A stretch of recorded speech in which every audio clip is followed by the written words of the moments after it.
good people? You are now listening to another episode of Since We Last Spoke with Danny Foxworth. I am your humble narrator, Danny Foxworth. And once again, we're joined by an extremely special guest.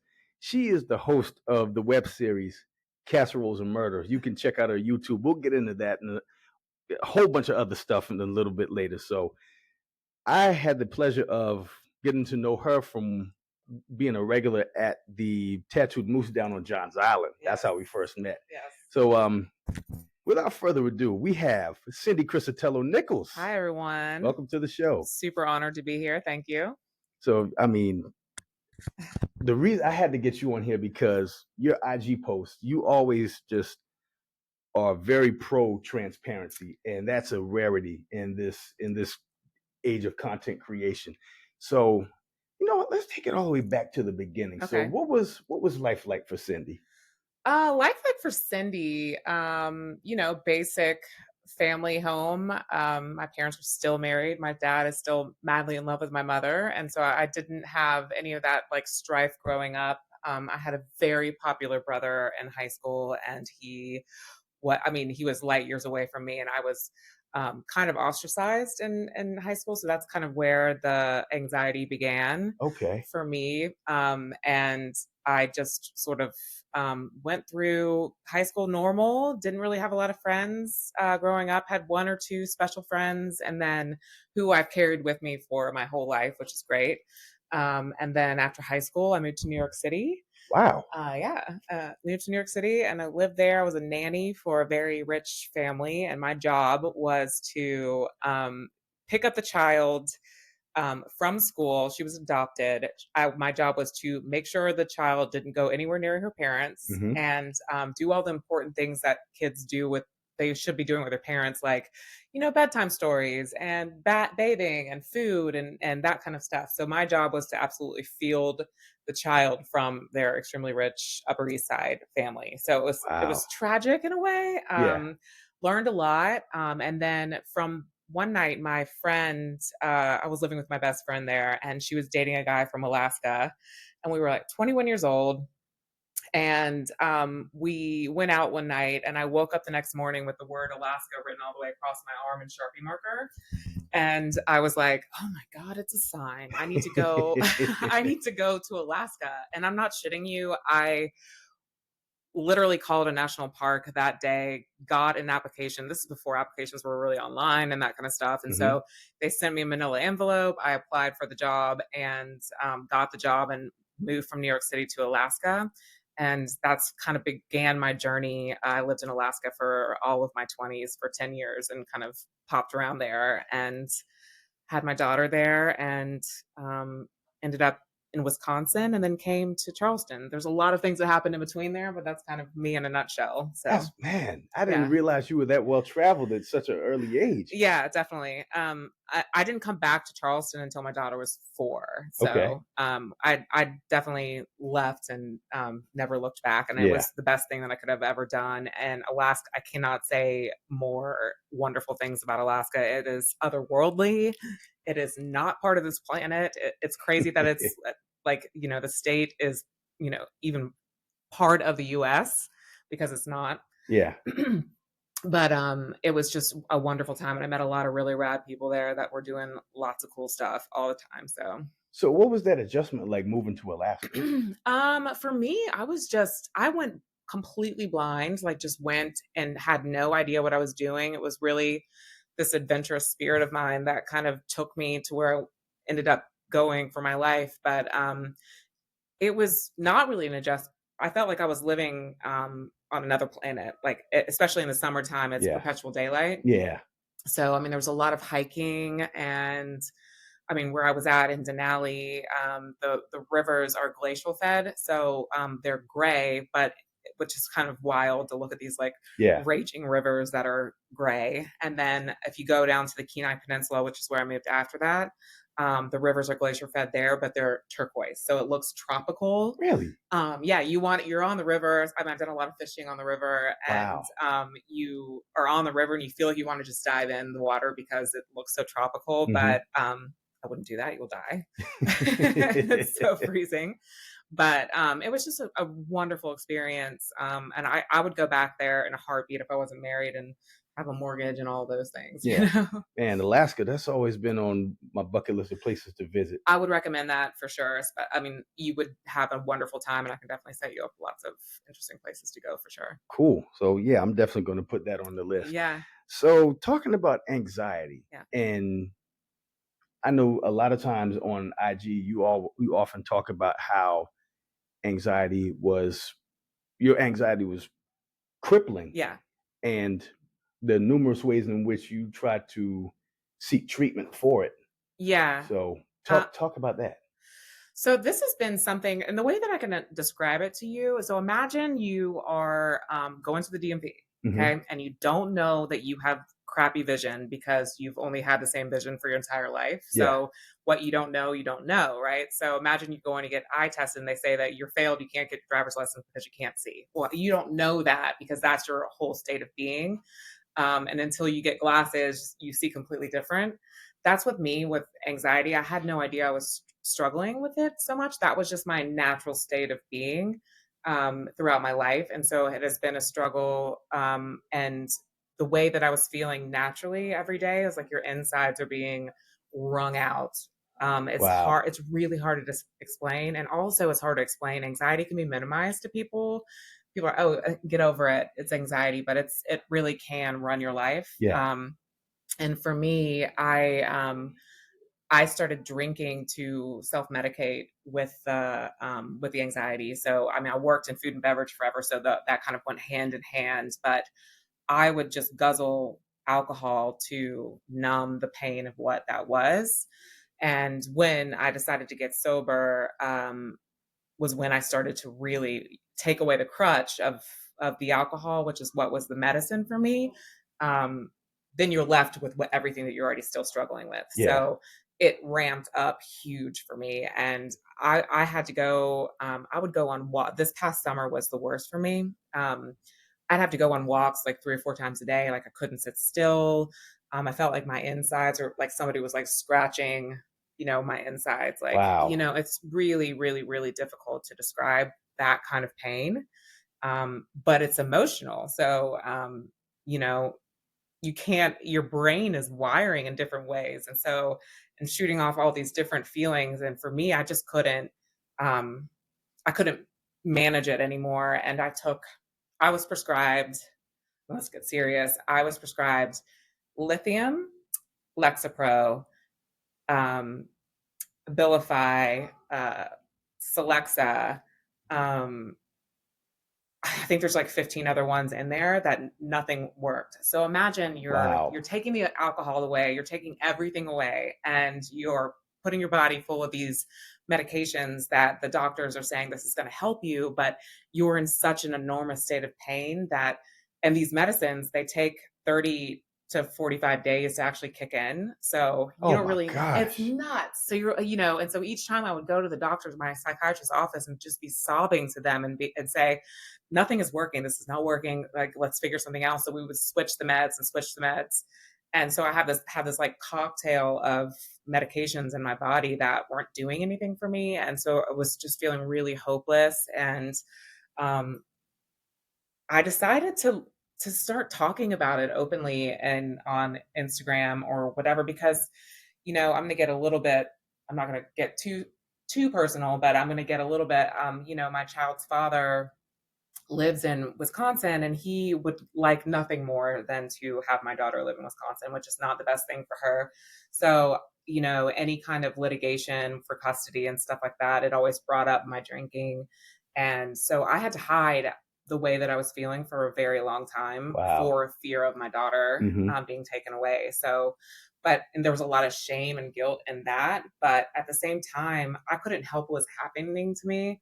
And finally, I just broke, and I was afraid to talk about what was really happening to me, and the alcoholism and the anxiety, because I was afraid that something would happen with my daughter. But finally, I just said, "Fuck it!" Like, there's nothing wrong with a woman suffering from, debilitating anxiety and trying to get better and Yeah. doing the next steps to get better, um, at all. And there's nothing wrong with actually sharing it. So once I put that out there, the freedom came. I love Like, it. so And then once I started sharing about it, it's crazy how many people came out of the woodworks and sent me messages being like, "I see you, and I really appreciate you doing this." And I didn't do it for any other reason than just to kind of break myself from the chains of the privacy and the secrecy and the shame. Right. So, And yeah. so talk about the sobriety. Yeah. What was that adjustment like for you? It will forever be the hardest. That and the anxiety will forever be the hardest battle of my life. I am for sure an alcoholic. It is a disease. It is something that I was born with. I absolutely believe that. And anybody who says it's different, they're out of it. They're not educated enough to know what really it is. Hmm. It's I have an allergy, so for me, I can't go to the south of France and have enjoy a nice glass of wine. Yeah. My glass of wine will turn into 15, Mm. and next thing you know, if you have 15 glasses of wine, how are you going to behave? Yeah. Right. So, and things would happen where my family would be like, how could you choose this again? How could you choose this when all the stakes are on the line? And I can look at them and with all seriousness and all honesty and like with blank eyes and just stare at them and say, um, I don't know. It's insanity. It's crazy. Like I go to AA meetings and there's alcoholics in there and I learn a lot from them. And, they say, what person would get 25 DUIs? An alcoholic. Yeah. You know what I mean? And Yeah. it's not something that they choose to do. I mean, those actions are, don't get me wrong, all the actions you have to be accountable for, but the allergy is what drives them for that. And it's the hardest thing to take that away from you, especially if the only thing that you have for coping is that. So Yeah. imagine trying to cope with whatever it is in life that you're dealing with, and you have the allergy. So it's just like a disaster. Yeah. And So so how long have you been in AA? I've been in AA. So I have been to, and I'm just going to be very honest about Go right ahead. everything. So I, in 2020, what was it, 2020, 2021, I went to rehab for the first time. I've been to rehab twice. The first time was in Florida, and it was absolutely the most terrifying thing that I've ever experienced in my entire life. I went on my own accord to go because I knew that it was like, okay, Cindy, you're drinking and you're not being productive in life. It's not something that is conducive to the life that you want. So I Yeah. went, but I was very resentful. I went for like other reasons. I went for other people's reasons. And there was AA there and I started going there, but I wasn't really buying into a lot of this stuff. Like when people say I'm a grateful recovering alcoholic, I still don't buy into that because I'm not grateful for the shittiness that alcoholism has brought to my life and like, the struggles that I would rather not have that. So I wouldn't Yeah. say so a lot of the stuff I don't really buy into, but I started AA in 2020 and have been popping in and out of it. There's a lot of really wonderful things about it. But for me, I have to and as I've kind of gone through this journey, I've had to sort of take it for what is good for me, right? Like Yeah. I'm not going to be a teetotaler, God and, AA for life and, I mean, that kind of thing. I do believe that I belong there. Hmm. But I also think it's important to be true to yourself and what you believe in those situations. So, Man, yeah. that's awesome you sharing your story. Yeah. So you recently were talking about it in your IG Yeah. about how all of these different treatments that your doctors and psychiatrists Yeah. would prescribe for you weren't working, and then ultimately you tried ketamine Yes. recently. So what was that Oh, experience like? um, probably. Okay. So yeah, when you do ketamine, I wouldn't recommend. I mean, I think that ketamine is for non-treatable anxiety and depression for people who have done things like me. So like insurance companies will not pay for ketamine treatment unless you have shown from other doctors that you have not been able to be treated with all these other Yeah. meds. So I reached the end of my rope about 2 weeks ago and finally just called this place called Tidewater Health. And I would recommend this place to anyone. It's wonderful. And they got me, and I just was sobbing on the phone to the woman. I was like, I'm just at my wits' end. I just, I'm ready for my life back and nothing is helping. And she was like, well, can I come see you on Monday? And I talked to my parents about it and they're like, we'll drive you there. And it's expensive, but worth it. It's $400 each session, and they don't take insurance. But if you're like me, and when you get to that point where nothing is helping, you'll do anything. Yeah.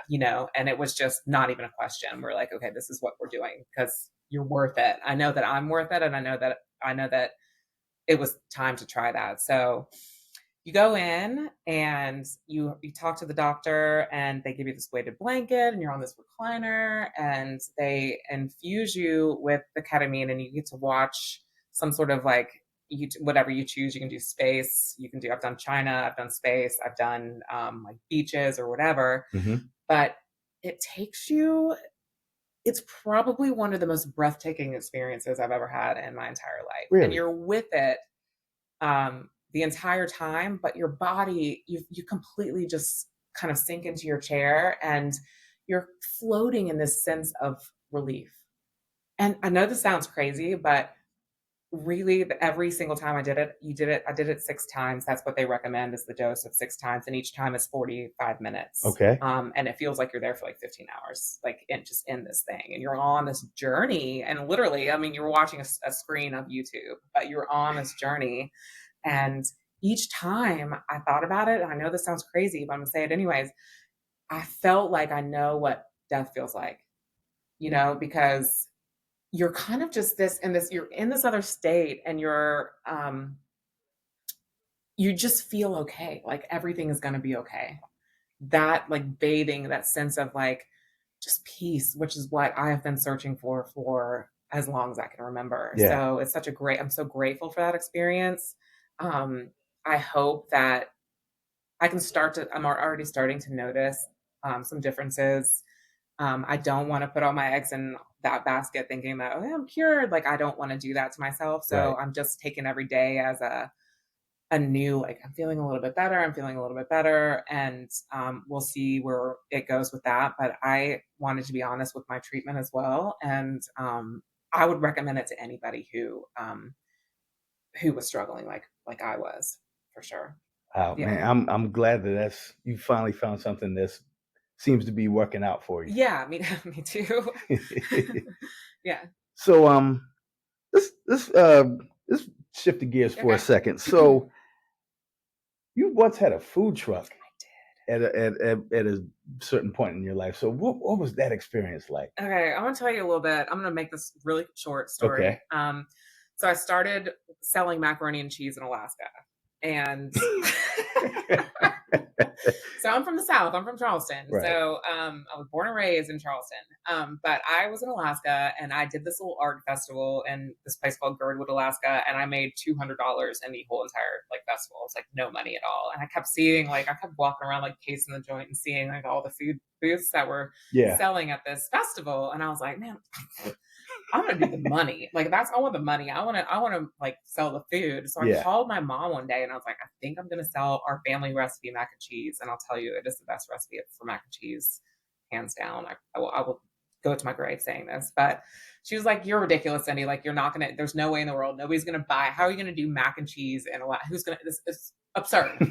And she's like, you should just dig a pit and do pit barbecue. I was like, mother, that sounds even more absurd. I've never barbecued anything in my life. You want me to pit barbecue a pig? Like, yeah. So I ended up selling the mac and cheese out of beer kegs. And we would siphon the water because you had to hike the water out to this place. When it's Alaska. So the health inspector would come and inspect you out in the middle of nowhere to open this little like pop-up kitchen restaurant. And the name of the restaurant was Southern Style Macaroni and Cheese and Sweet Tea. Because I was like, nobody cares what like Cindy's kitchen, like especially if at a festival, like what is Cindy selling? Yeah. You know what I mean? Like I want somebody to be able to see exactly what I'm selling. And that was like for me one of the like a stroke of genius, because you could see from far away Southern Style Macaroni and Cheese, and people were lined up, and I was selling the macaroni and cheese and reindeer sausage, which is like an Alaska thing. And it's Mm-hmm. actually like really delicious. I was selling sweet tea for $4 a pop. Like, so people were coming and being like, you know, and it was just water. You know what I mean? So, and I made like $10,000 a weekend doing the mac and cheese. Holy And smokes. I would do all over. And then once we started to kind of, once the first one worked out, the second we just sort of grew with it, and we would pop all around the state of Alaska. And we did that for about 7 years. And I was a little bit local famous. People were like, "You're the macaroni and cheese girl! Oh my god!" And when we finally moved, one of my best friends came to me and she sent me a picture of a person who started selling my exact mac and cheese after we left. Like, really? Yeah, totally stole Wow. my idea and like everything, which is fine. Like, I, you know, do it. This is more of a compliment. But when I moved down to Wisconsin, which is where my child's father's from, I was still on that like high of doing this, and I loved doing it.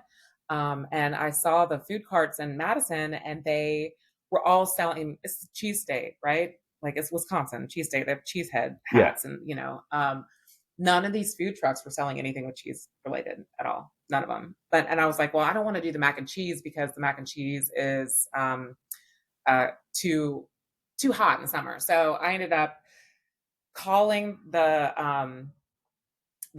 Taste of Madison and telling them that I was an up and coming food truck. I wasn't an up and coming food truck. I had no food truck at all. I didn't even have a name, and they let me in for the Taste of Madison as an up and coming food truck. And we did grilled cheese, and it was a juried show, like a whole show, and we won the show. Like, won the show. Like, they put me on TV, and people were coming up to me and they were like, "Oh my god, this is the coolest thing." It was called Melted, and they're like, "What's your business card?" And mind you, I was lying through my teeth and telling them that I was an up and coming food truck. No food truck to be heard of or anything like that. And I was like, "Oh, forgot it. Like, you know, don't have the cards or whatever." And they put me on TV and they were like, "When's your food truck coming?" And I was like, but the next year I did the Taste of Madison, still didn't have the food truck again, but then finally bought the food truck. And we were like award winning the whole time. You have to be judged to get your food truck, not like Charleston where you just pay money to go places. You have to go through a juried panel. And depending on how well you do in that juried panel is where they put you on the square, which is where they sell. And that's where the commerce is. And so if you do shitty, you're at like the outskirts and you're not gonna make any money. Okay. But we got number one every time. Wow. And it was pretty rad. So yeah. Man. And for me, that was like, I mean, my soul is doing creative things like that and cooking. And yeah, so it really does light me up. And I find that I'm a little bit good at it. It's just really hard to financially do it. And when I decided to move from Wisconsin to Charleston, be back with my family, I sold Melted, and it was like giving a baby up for adoption. You know, I was like interviewing people, and I ended up selling it to a guy that took Melted to a whole nother level, and it's still open. Really? Yeah. Wow. Yeah.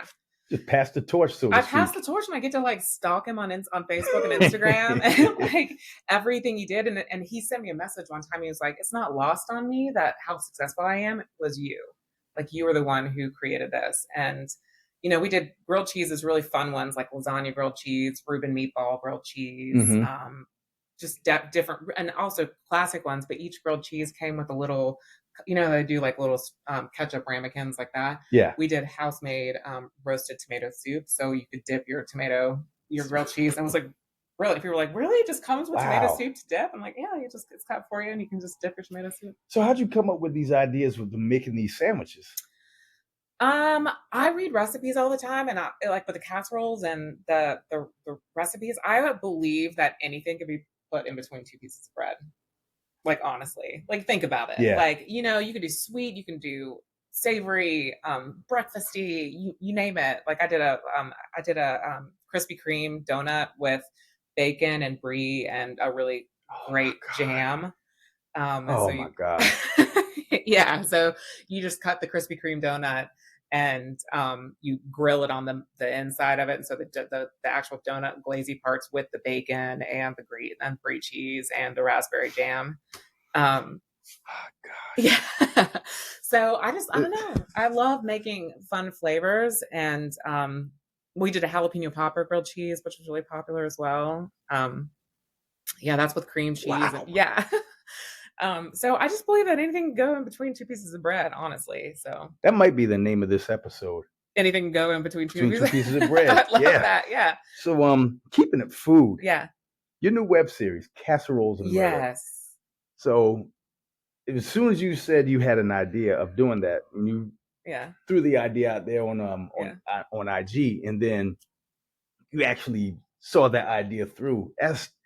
First of all, I gotta say I'm extremely proud of you, because that is, seeing people come up with an idea, like an original idea, and then they put forth the effort to make that the thoughts become actual things, and you're making it happen. Well, I feel like I am, but at the same time, as easy as like the mac and cheese and the melted was for me, like it seemed like second nature. Doing something where you're actually like putting yourself out there in such a way, we're talking, you know what I'm talking about.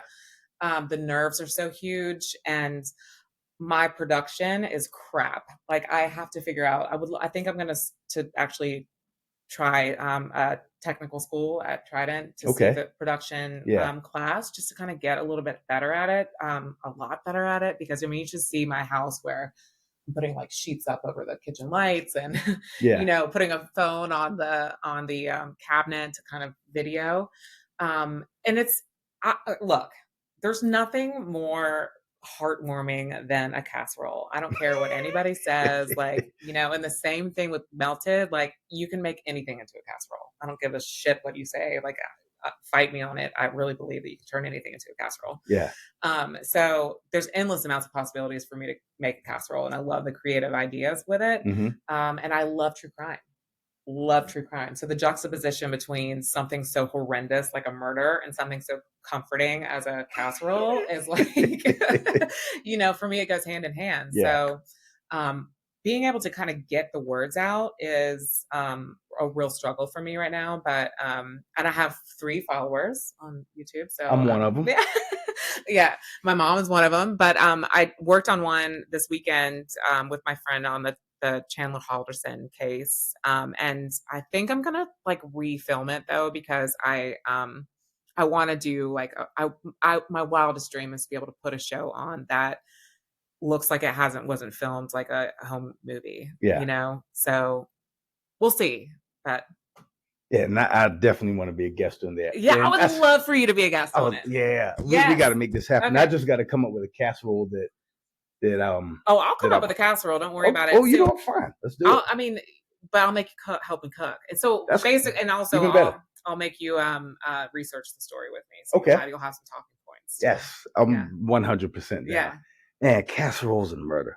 That's just such a brilliant idea. I think so too. So, I mean, and I'm having a lot of fun with it. It's like a passion project of mine, and who cares? It's just fun. So, and you know what I'm talking about. Yes. Yeah. And keeping on the subject of murder, you've taken court reporter classes. Yes. So what got you into that? My mother.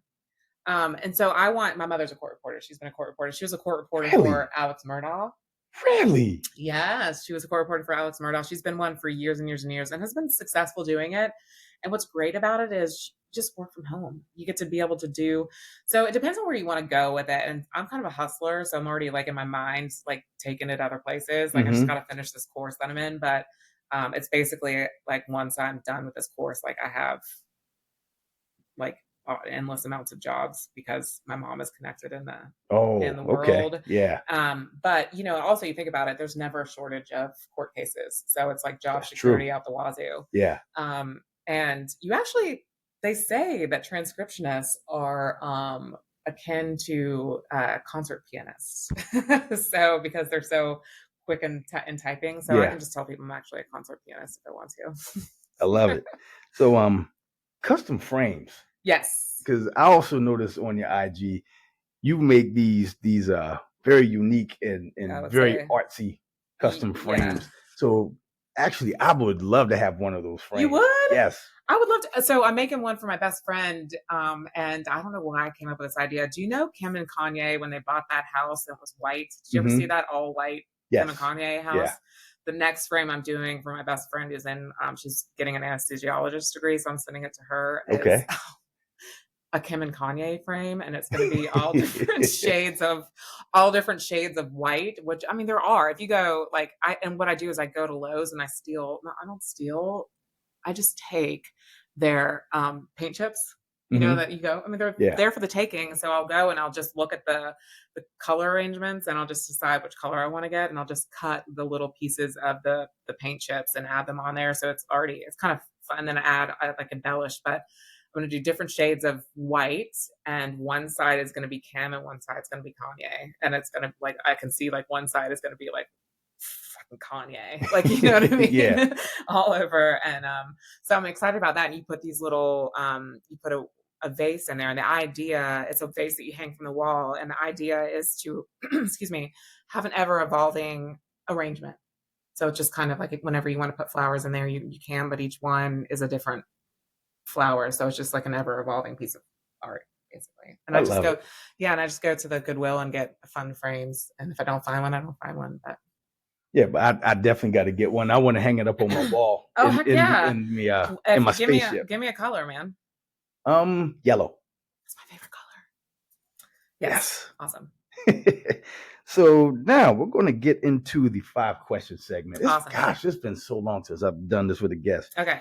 So first and last question is the same question I ask every guest I have on here. Questions 2 through 4, 100% random. So question number 1, what were Cindy's go-to school lunch items? The pizza, elementary school pizza with the square pepperoni. Yes. You know what I'm talking about? Like, so I will also tell you that I think that there's a restaurant or like a bar that should only sell elementary school pizza. It would crush. Food truck. Elementary school pizza. Yeah. Literally just call it that. There's your next venture. I mean, because people would buy that. Yeah. Yeah. Question number 2. What's the scariest bird you've ever seen?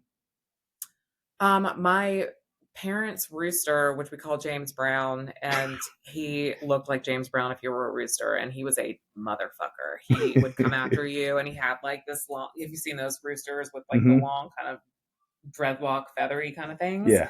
So yeah, definitely James Brown, my parents' rooster. Yeah. Question number 3. If you were reincarnated, what would you want to come back as? A dog. Why a dog?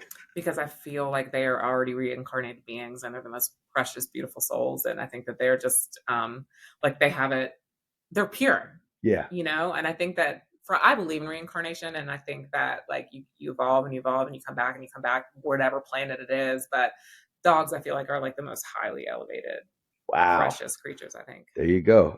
Question number 4. What was your favorite book as a child? As a child, probably Super Fudge. Yes. I love Super Fudge. Judy Blume. Yeah, I love Super Fudge. Yeah. So I would definitely say that. Man, that's you struck a chord with me right there. I love Judy Blume. I love Super Fudge.